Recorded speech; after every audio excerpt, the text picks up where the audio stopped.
हम एक चैतावर गावे छी, नीक लागत तो कमेंट करके अवश्य बताएब, चैनल के सब्सक्राइब करो। पिया बिन सोने भवन हो राम को के कोयलिया, पिया बिनु सोने भवन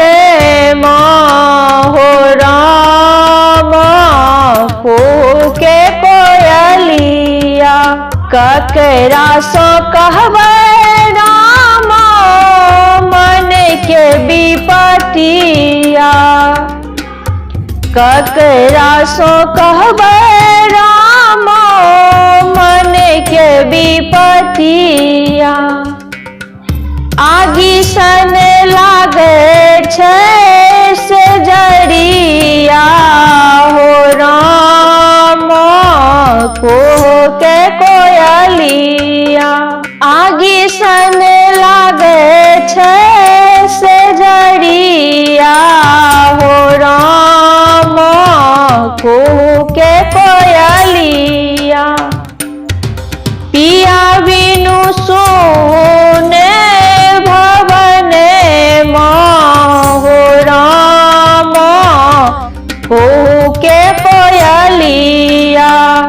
जहाँ में जनता राम पिया एहन होता,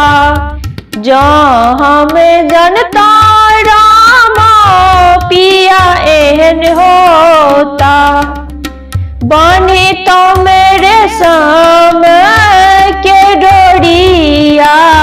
हो राम को के कोयलिया, बानी तो मेरे साम के डोरिया हो राम को के कोयलिया, पिया बिनु सोने भवन हो राम को के कोयलिया, पिया बाबे दरदा राम दर्दो ने जाने, पिया बाबे दरदा राम दर्दो ने जाने, लिख लन एकोटा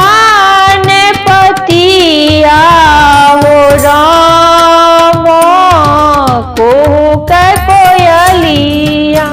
लिख लन एकोटा ने पतिया हो राम को के कोयलिया, पिया बिनु सोने भवन हो राम को के कोयलिया, पिया बिनु सो